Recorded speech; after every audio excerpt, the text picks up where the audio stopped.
కూడా అంచెలో 3 అంచెలో అయిపోతాయా, కంప్లీట్ అవుతాయా, ఎలా అనిపిస్తుంది మీకు? ఇప్పుడు ప్రధానంగా కాంగ్రెస్ ప్రభుత్వం గతం నుంచైనా ఇప్పుడైనా మాట ఇస్తుంది, ఖచ్చితంగా నెరవేరుస్తుంది. మాట ఇచ్చే పార్టీ మనమనిపని పార్టీ కాంగ్రెస్ పార్టీ. మొట్టమొదట రాజశేఖర రెడ్డి గారు ముఖ్యమంత్రిగా అయినప్పుడు 1,00,000 రూపాయలు రుణమాఫీ చేస్తామని చెప్పేసి చెప్పినాం, చేసింటారు. దేశవ్యాప్తంగా మన్మోహన్ సింగ్ దేశవ్యాప్తంగా కోట్ల రూపాయలు రుణమాఫీ చేయడం జరిగింది. ఒక్కొక్క 1,00,000 రూపాయలు రుణమాఫీ చేసిన పరిస్థితి అయితే ప్రస్తుతము తెలంగాణ రాష్ట్రం వచ్చిన తర్వాత 10 సంవత్సరాల కాలం తర్వాత రేవంత్ రెడ్డి గారి నాయకత్వంలో 2 లక్షల రుణమాఫీ చేస్తామని ఏదైతే మేము ఎన్నికల సమయంలో చెప్పినామో ఆ మాటకు కట్టుబడి నిన్న జూలై 18వ తారీఖు నాడు దాదాపుగా 11,52,000 మంది పైచిలుకు రైతులకు నిన్న 1,00,000 లోపు రుణమాఫీ చేయడం జరిగింది. అంటే 6,98,000 కోట్ల రూపాయలు మేము రైతుల ఖాతాల్లో జమ చేయడం జరిగింది. నిజానికి 1,00,000 రూపు అంటే చిన్న సన్నకారు రైతులు, దళితులు, గిరిజనులు, బీసీలు, మైనార్టీ వర్గాలు, ముస్లిం వర్గాలు, వీళ్ళు ఇప్పుడు నా దగ్గర లిస్టు ఉన్నది. నేను ఈరోజు పెద్దమ్మ గుడిలో మా ముఖ్యమంత్రి రేవంత్ రెడ్డి గారు నిండు 100 ఏళ్ళు చల్లగా ఉండాలని, ఇంకా ప్రజాపాలనను ఇంకా 30 సంవత్సరాలు తన నాయకత్వంలో జరగాలని చెప్పేసి అని ఆ తల్లిని వేడుకోవడానికి ఈరోజు మేము పెద్దమ్మ గుడిలో పూజలు కూడా చేయడం జరిగింది. అతనికి పాలాభిషేకం కూడా చేసి అక్కడి నుంచే నేరుగా నేను స్టూడియోకి వస్తున్నాను. మేము ఒకటే విజ్ఞప్తి చేస్తున్నాం, మాకు ఆ యొక్క పెద్దమ్మ తల్లి దీవెనలు ఉన్నాయి, దేవుని యొక్క ఆశీర్వాదం చల్లగా ఉన్నది, ప్రజల ఆశీర్వాదం ఉన్నది.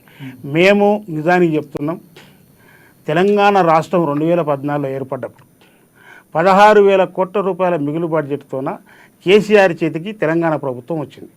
అంటే 16,000 కోట్ల మిగులు బడ్జెట్తోన ముఖ్యమంత్రిగా కేసీఆర్ గారు ఈ యొక్క రాష్ట్ర ప్రభుత్వాన్ని ప్రారంభం చేస్తే 10 సంవత్సరాల కాలంలో 7.5 లక్షల కోట్ల రూపాయలు అప్పు చేసి పెట్టాడు. కేసీఆర్ చేతికేమో ప్రభుత్వం 16,000 కోట్ల మిగులు బడ్జెట్తో రాష్ట్రం ఆయన చేతికి వస్తే రేవంత్ రెడ్డి గారి చేతికి 7.5 లక్షల కోట్ల రూపాయల అప్పుతోన రాష్ట్ర ప్రభుత్వం మా చేతికి వచ్చింది. అయితే ఒకవైపు ప్రతిరోజు 191 కోట్ల రూపాయల మిత్తి కిస్తూ కడుతున్న దౌర్భాగ్యమైన పరిస్థితి తెలంగాణ రాష్ట్రం ఏర్పడింది. దాదాపుగా మేము వచ్చి ఇప్పటికీ 100 రోజుల కాలంలోనే పార్లమెంట్ ఎన్నికల కన్నా ముందు మేము 3 నెలలలో ఒక 25,000 కోట్ల రూపాయలు మేము అప్పు తీసుకొస్తే 36,000 కోట్ల రూపాయలు వడ్డీ కట్టిన పరిస్థితి మనం చూసినాం. అంటే వడ్డీ భయంకరంగా ఉన్నది. ఈరోజు రాష్ట్ర ఖజానా కూడా ప్రతి నెల 14,000 కోట్ల రూపాయలు వస్తే తప్ప ప్రభుత్వం నడపలేని పరిస్థితిలో 10 కోట్ల రూపాయలే వస్తున్న పరిస్థితి ఉన్నాయి. దాంట్లో 4,000 కోట్ల రూపాయలు ఉద్యోగాలకు పింఛన్లకు పోతున్నారు. అయితే సతీష్ గారు ఇక్కడ నిన్న మాట్లాడుతూ రుణమాఫీ మీరు చేశారు, రైతులందరూ కూడా హర్షం వ్యక్తం చేస్తున్న పరిస్థితి మనం చూస్తున్నాం. అయితే బీఆర్ఎస్ పార్టీ నుంచి కొన్ని విమర్శలు కూడా చేశారు. బీఆర్ఎస్ పార్టీ నుంచి కేటీఆర్ గారు ఏమన్నారంటే రైతు బంధు నిధుల్ని లేదో మళ్లించారు తప్ప ఏమి మీకు రుణమాఫీ చేసింది ఏమీ లేదు, పెట్టింది లేదు మీకు ఈ రైతు బంధు నిధులని కేటీఆర్ గారు అన్నారు. ఇక బీజేపీ నేత ఈటెల రాజేందర్ గారు ఏమన్నారంటే ఏదో 5,000 కోట్లు ఇచ్చి కంటి తుడుపు చర్యలుగా కాకపోతే 34,000 కోట్లు ఉన్న రైతులందరూ కూడా బద్నామయ్యారు తెలంగాణలో, ఏం చేసింది ఈ కాంగ్రెస్ ప్రభుత్వం అని మాట్లాడుతున్నమాట. ఎలా చూస్తారు బీజేపీ బీఆర్ఎస్ మాటలు? ఇప్పుడు నేను ఒకటే చెప్తున్నాను, బీజేపీలో ఉన్న ఈటెల రాజేందర్ గారు అయినా, ప్రస్తుతం బీఆర్ఎస్ పార్టీలో వర్కింగ్ ప్రెసిడెంట్ ఉన్న మాజీ మంత్రి కేటీఆర్ గారు అయినా, వీళ్ళిద్దరు కూడా తెలంగాణ ప్రభుత్వాన్ని నడిపిన వాళ్ళే. ఈ తెలంగాణ ప్రభుత్వం నడుపుతున్న సమయంలో వీళ్ళు 1,00,000 రూపాయలు రుణమాఫీ చేశారు కదా, ప్రతి సంవత్సరం 25,000 రూపాయలు ఇచ్చారు ప్రతి నెల. అంటే దాదాపుగా 1,00,000లో 25,000 4 సంవత్సరాలు ఇచ్చారు. ఆ యొక్క రుణమాఫీ అది వడ్డీ మాఫీ కింద అయింది తప్ప రుణం మాత్రం మాఫీ అయిన పరిస్థితి లేదు. వీళ్ళు నీతులు చెప్తే నమ్మెత్తులు ఎవడున్నాడు, కనుకనే వాళ్ళను 10 సంవత్సరాలు తిరిగి బండకేసి కొడితే మళ్ళీ దిక్కు లేకుండా దివాణి లేకుండా అయిన వాళ్ళు. మేము ఒకటే చెప్తున్నామండి, మేము ఇచ్చిన డబ్బులు రైతు బంధా రైతు భరోసా అనే విషయానికి వస్తే రైతు భరోసాను ఎట్లా ఇవ్వాలని మేము ఒక 4 మంది మంత్రులతో కమిటీ వేసినాం. రేపు 23 నుంచి జరిగే అసెంబ్లీలో ఆ అంశాల గురించి ప్రజల యొక్క అభిప్రాయం మేరకు ప్రజాభిప్రాయాన్ని మేము 10 జిల్లా ఉమ్మడి 10 జిల్లాల్లో తీసుకోవడం జరిగింది. వాటి మీద ఏ రకంగా ఇవ్వాలో అసెంబ్లీలో తీర్మానం చేస్తున్నాం. అసెంబ్లీలో తీర్మానం అయిన వెంబడే రైతు భరోసా ఖచ్చితంగా ప్రతి రైతుకి ఇస్తాం. ఇందులో మాత్రం డౌట్ లేదు. ఒక డౌట్ అందరూ కూడా ఉండే ప్రశ్న, ఇప్పుడు రైతులందరూ ఏ ప్రభుత్వం అయినా రైతు పక్షపాతి అంటున్నారు. రైతులకు మాఫీ చేస్తున్నారు, ఓకే. ఈ రైతులకు మాఫీ చేస్తున్న ఈ డబ్బు మొత్తం ఇప్పుడు ఎక్కడి నుంచి వస్తుంది?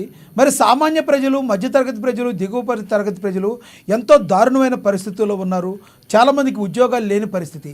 అన్ని కందిపప్పు రేటు దగ్గర నుంచి అన్ని పప్పు బేలాల రేట్లు అన్నీ పెరిగిపోయినాయి. ఇవన్నీ పెరిగిపోయి సామాన్యుడు దిగువ మధ్యతరగతి వాడి పరిస్థితి ఇంకా దారుణంగా ఉంటే రైతులకు మాఫీ ఎటవుతుంది? అంటే కొత్త సీసాలో పాత సారాయి అన్న చందంగా అవుతున్నట్టు కూడా కొంతమంది అంటున్నారు. రాజకీయ ప్రధానంగా ఏమంటారు? మాట్లాడడానికి చాలా మాట్లాడతారు. ఇప్పుడు రేట్ల విషయానికి వచ్చిన దేని విషయానికి అతివృష్టి అనావృష్టి అనే దాంతో పంటలు దెబ్బతినడము, వర్షాలు సకాలంలో పడకపోవడం, ఇవన్నీ కూడా ఒకసారి 100 రూపాయలు టమాటా కిలో ఉంటుంది, ఒకసారి 5 రూపాయలు కూడా ఉండదు.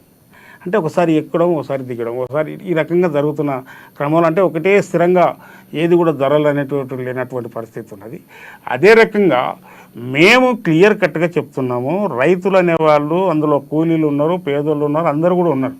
అయితే ఈ డబ్బులు ఎక్కడి నుంచి తీసుకొస్తున్నామంటే మాకు ప్రధానంగా ప్రతి రోజు కూడా ఖజానాలో ట్యాక్స్ల రూపాన డబ్బులు వస్తుంటాయి ప్రభుత్వానికి. ఎక్కడి నుంచో తీసుకొని రాదు ఇవి.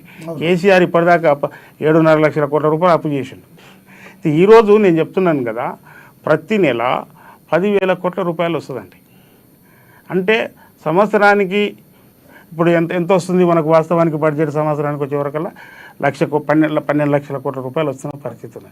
కనుక మేమేమంటున్నామంటే 12,000 వస్తున్న పరిస్థితి ఉంది. కనుక మేము క్లియర్ కట్గా ఏం చెప్తున్నాము, ఈరోజు ప్రజల పైసలేవి.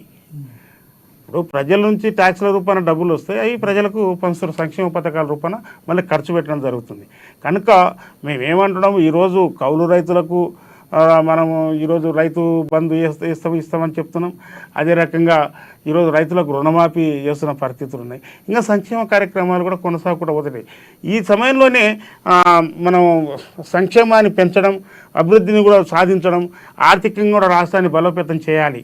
అది ప్రతి ముఖ్యమంత్రి, ప్రతి ప్రభుత్వం. కానీ గత ప్రభుత్వం ఏం చేసిందంటే దాని వైపు సంక్షేమం సంగతి ఆలోచన చేసుకుంటూ వీళ్ళు అప్పులు చేసి పడేసి దాదాపుగా 7.5 లక్షల కోట్ల రూపాయలు అప్పు చేసి పెట్టి ఆగం చేసి పెట్టే పరిస్థితి ఉంది.